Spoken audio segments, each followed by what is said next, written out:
Welcome back to Silent Files. If you listen to episode 1, you know Phoenix Colin's story isn't just a mystery. It's a reflection of a larger problem. Some people disappear, and the world barely whispers their names. Why? Today we're digging into that silence, because it isn't random, it's patterned, it's predictable, and it's deadly. We like to think all missing people get equal urgency, but the reality, some stories are amplified, others are muted. The amplifiers, race, perceived innocence, social status, how police view you, how media frames you, how loudly the public demands answers. If you don't fit the favored mold, your disappearance becomes easier to ignore.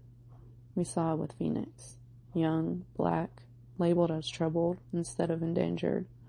Her case went months without real momentum. That isn't coincidence, it's conditioning. There's a dangerous narrative that often surrounds marginalized victims. Maybe they left, they were unstable, they had issues.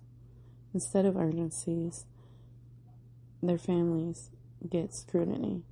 Instead of investigators asking, how do we find them? They ask, is this worth pursuing? That shift in language kills cases, and it kills hope. It tells the public, this person wasn't worth searching for. There's an industry term, missing white women syndrome. It describes how some disappearances dominate headlines, while others don't make a ticker scroll. We watch media choose who matters, and the audience absorbs that hierarchy. It isn't just classism or racism.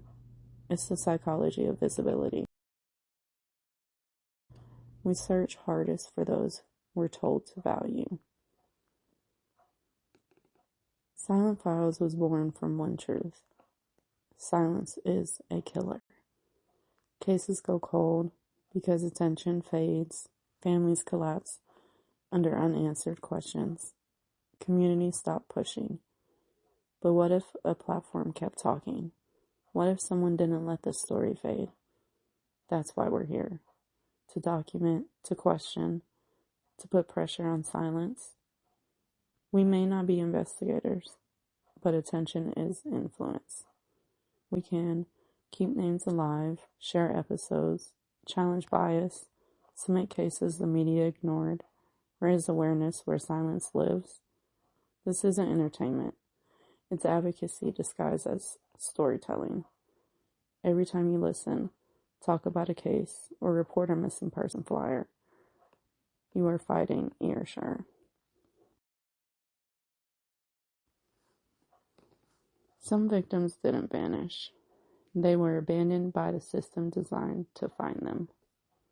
Phoenix's story isn't rare, it's a template. But together we can disrupt it.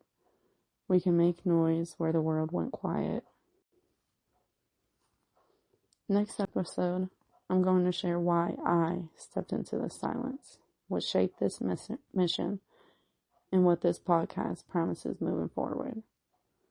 Because before we tell more stories, you deserve to know the voice telling them. Thank you for listening. This is Silent Files, where the forgotten aren't forgotten anymore.